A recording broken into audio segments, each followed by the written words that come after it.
Welcome to Keeping the Nostalgia Alive show. I am your host, Billy Powell. Don't look over to my left yet to see our guest because you're probably still guessing if you're taking a look because he's changed his hair color. But please go to our YouTube channel, Keeping the Nostalgia Alive show, and subscribe. And also go to our audio podcast, which is at Keeping the Nostalgia Alive. That's all one word, Keeping the Nostalgia Alive.podbean.com. And our guest today is going to be my youngest guest on the show ever. And that is the fourth leading scorer all time in Indiana high school basketball history, Luke Brown. Luke, thank you for joining us and spending some time with us on the Keeping the Nostalgia Alive show.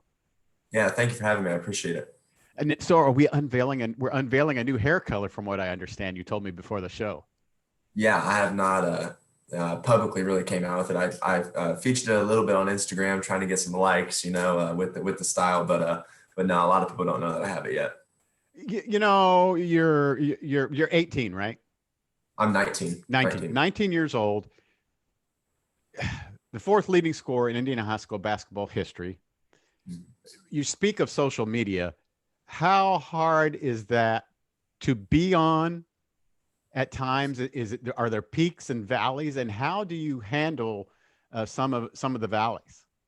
Yeah, it's difficult to be on it. I try not to get on it a whole lot during the season, especially Twitter, because Twitter is where a lot of adults are, and Instagram is more kids my age who honestly, kids are more uplifting than the parents and adults. So yeah, the valleys are tough. I actually made a Twitter post the other day that I said that I'm probably either the most loved or the most hated player in the state, which comes with its highs and lows. But yeah, it's tough sometimes. But I kind of just try to let it roll off my shoulders and just motivate me to get better.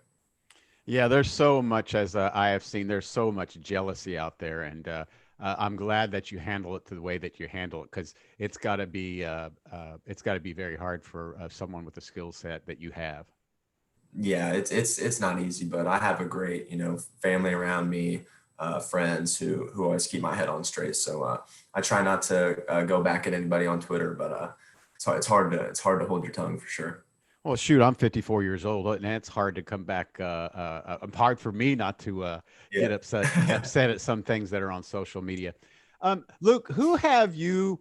Have you become a historian of the game? Do you have you do you know the past? Of course, people have been telling you where you've been ranking on scoring and stuff like that. But is that something that you're into or enjoy reading about? Is the past of Indiana high school basketball? Yeah, I tried not to get into it that much during the season because I was just focused on winning for my teammates and for the community. But now that I'm been off for about a week and a half now, and I look back on it, it's pretty cool. Like being able to Google my name and see that I'm up there on fourth place on Google. So I mean, it's pretty cool to see that stuff. So yeah, it's definitely a blessing.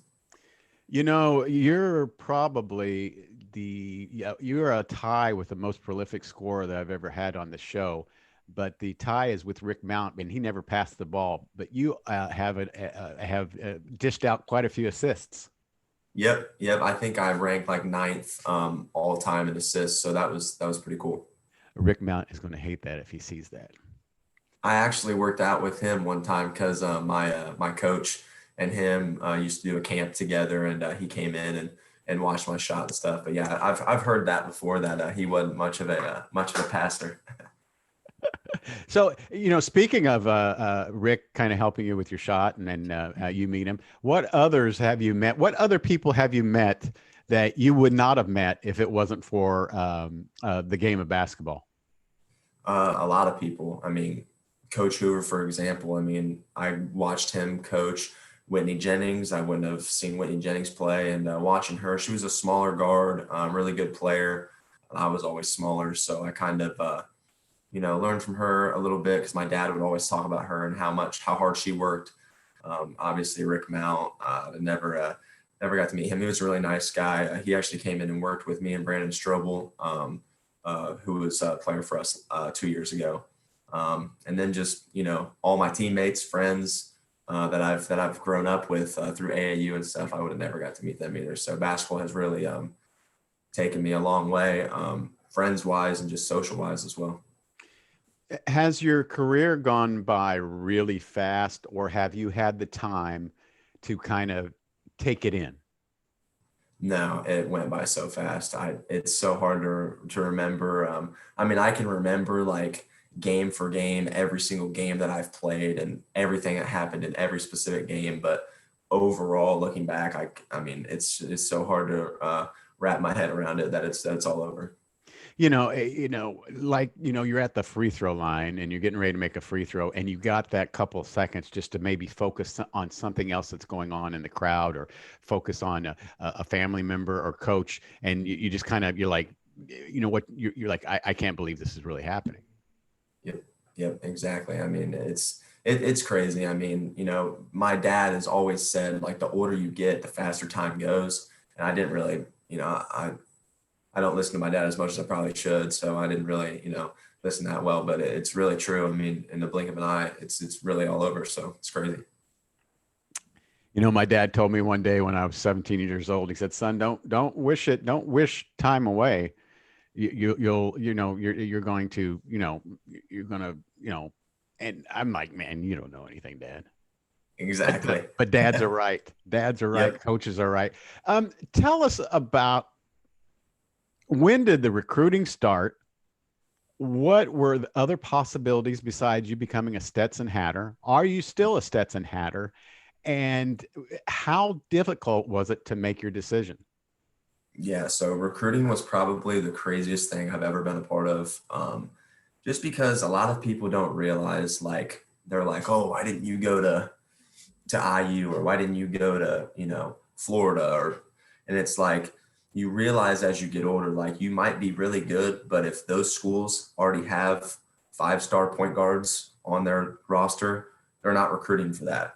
So I always got, mixed up with like, why am I getting offered by this school? Well, they needed a point guard. So recruiting was definitely a lot different than I thought it was going to be, especially because of COVID. That period of time, I posted something on Twitter, my highlights, and coaches didn't have anything to do, right? I mean, so they were recruiting a lot, and my phone was just blowing up on Twitter.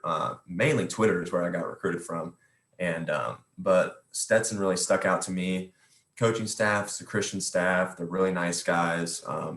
They just made it feel authentic and real. Like we would just have conversations throughout the day just about life. So that was really cool. And so yes, I still am a Stetson Hatter, and I think I leave June 20th to head down there. So I'm ready to get down there and get to work. How do you decide how do you decide who do you give your phone number to, and how do you decide what calls to answer? How do you decide on what social media posts to reply to? Yeah, it was hard, especially with recruiting and people wanting to do interviews and this and that and the other. It's like my freshman year, I gave out my phone number to a lot of people, and it went so crazy that I had to get a new phone number because I mean my phone was just blowing up 24/7. So that is hard. And then you're getting calls from West Virginia, and you're like, is this one of those weird calls that I'm getting, but it's actually a coach and that type of stuff. So yeah, I don't get my phone number out to a whole lot of people just because of what happened my freshman year with my phone ringing off the hook 24/7. So Blackford wasn't very good before you got there. Yeah, that's what I've heard. That's the story I heard. They were, I think they were like 1-69 before Coach Hoover brought us up here. Tell us about how well you got along, how helpful was Coach Hoover for your career in high school, and any of the assistant coaches that Coach Hoover had. Yes. So, I mean, Coach Hoover basically gave me the green light and allowed me to play my game the way I know that I can play it. Now, a lot of people might not like it. I know a lot of older gentlemen probably don't like the 3-point line, and I shoot well behind that. So, but yeah, he just let me play how I know that I can play, which I can't thank him enough for that. And then my assistant coach, Grant Newland, was my head coach this year because Coach Hoover sat out because of COVID. But yeah, he just great coach, gave me the green light and just told me to just play my game, and I'll be forever grateful for that because I've seen a lot of kids who miss a couple shots and get pulled by their coach, and it kills confidence, but they always filled me with confidence. So I'm forever grateful for that. What were your feelings, and please give them to us on, getting beat and, no longer playing any more Indiana high school basketball? Yeah, it was rough. We were on such a high ride though.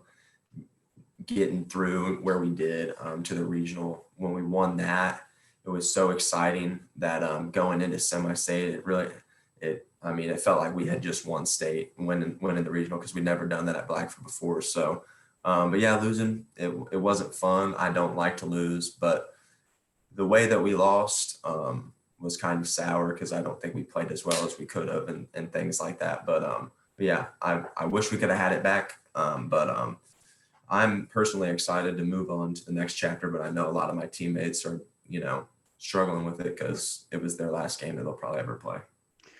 What is Luke Brown's workout regime like? Have you picked up a ball since your last game, or have you taken a little break? Do you have a regime that you go through on a daily basis, every other day, a workout? How many shots do you take, so on and so forth? Yeah, so I took a week off right after the semi-state game, just let my body recover because I was pretty beat up throughout the year. But then now I'm just working on specific things. I think that a lot of kids, and even myself, my freshman year and sophomore year, I used to try to get up as many shots as I could. Like I thought that was getting me better, but I've realized that there's so much more that you have to work on. So I'm going 3 to 4 times a week with a strength coach in Muncie. His name's Kyle Barchet. He's been working me out.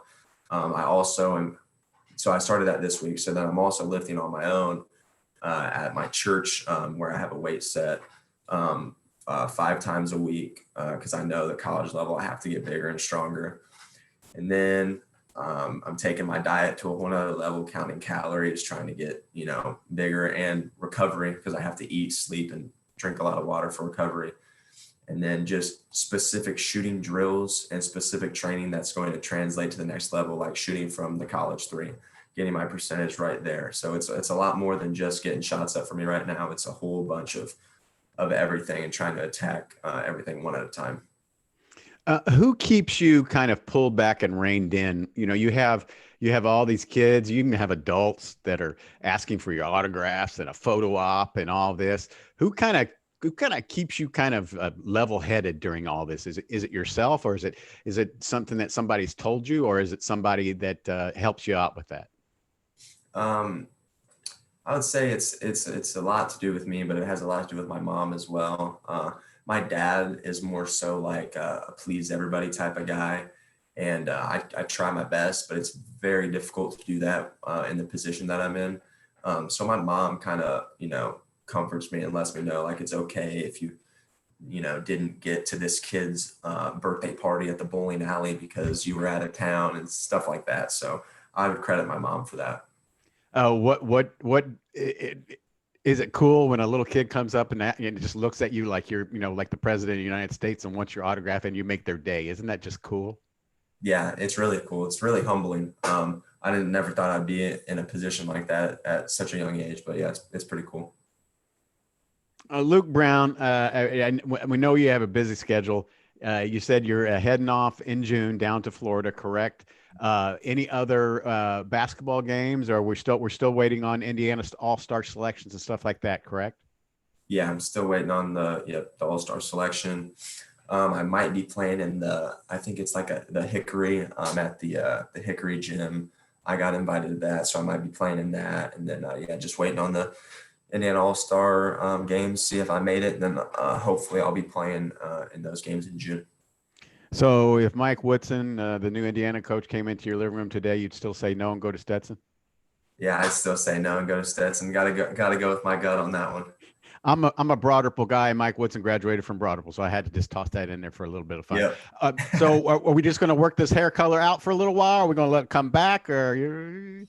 I'm not sure. I kind of like it a little bit.